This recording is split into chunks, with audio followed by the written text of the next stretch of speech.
with Kevin Parker, associate at ButcherJoseph & Co. Welcome. Thank you for having me.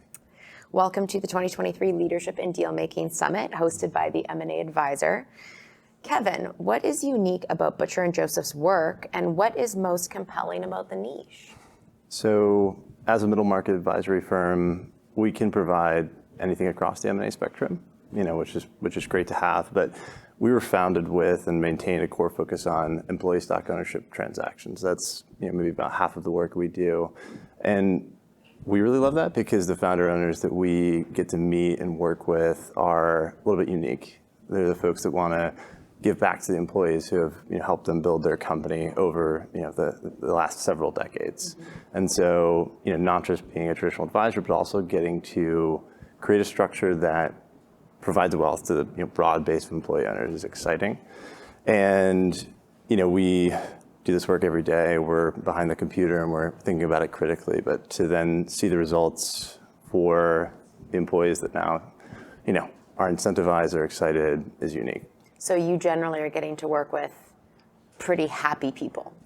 Yes, I would think. And maybe some more charismatic founders who are excited about their legacy. And they say, I don't want to sell to the elephant in the room. I want to create a structure that allows my company to remain independent, but now is owned by the employees. Plus, there's a lot of benefits to ESOPs. I mean, these companies grow faster, they retain employees, and the wealth of those employees is generally higher at the end of their career. So. Yep, I have managed ESOP plans in my career in finance too, very so nice. Very aware. Small world. And you guys have received some recognition for your work recently. Can you tell me about that? Well, we're lucky because we have a tight group of maybe slightly less than 20 individuals working out of St. Louis and a few other areas. And so, being away from the hustle and bustle of New York City, you don't always realize how much the people next to you and the people on your deal team are pushing you to do better work.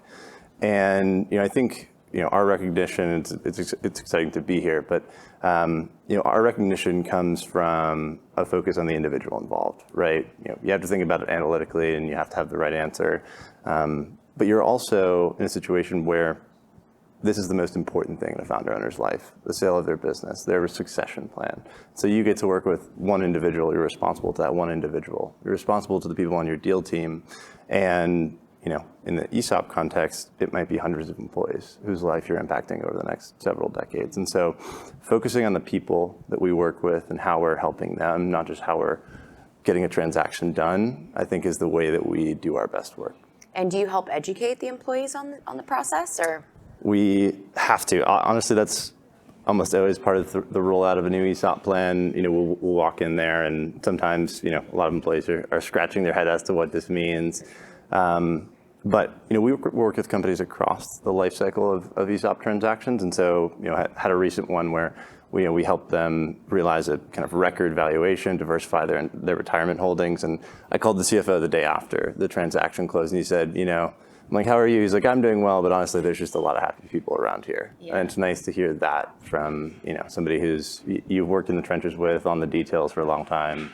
So one area of focus at the summit today is cross-border activity. Yes. Do you see any challenges or opportunities on the horizon for international transactions? I see a challenge that can be turned into an opportunity. I'm a middle market banker in St. Louis, but kind of two things I've done that make me want to talk about this question a little bit. And one is I've done a ton of research into employee ownership structures in the U.S. and in other countries. And I also co-founded an agricultural startup in Kenya in university. And what both of those experiences taught me was that one thing impacts or impedes opportunities, and that's unfamiliarity.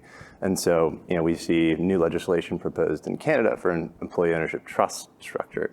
It's exciting, but it doesn't really draw on the incentives and case studies from the U.S. Right? It's not structured in a way that promotes employee ownership in a meaningful way. It looks like now, and so those examples remind us to look at the familiar examples. The U.S., the U.K. Those structures have been very successful and are just rapidly increasing in their utilization. So we need more dialogue there. And then when you think about cross-border opportunities, both from entry and exit, you need to foster a genuine sense of familiarity and communication, because when somebody's thinking about investing in, an alternative area like, Africa, as an example. They'll look at ease of doing business indexes, right? And they'll look at a set of headlines and things like that, and might, put it in a certain risk-adjusted profile.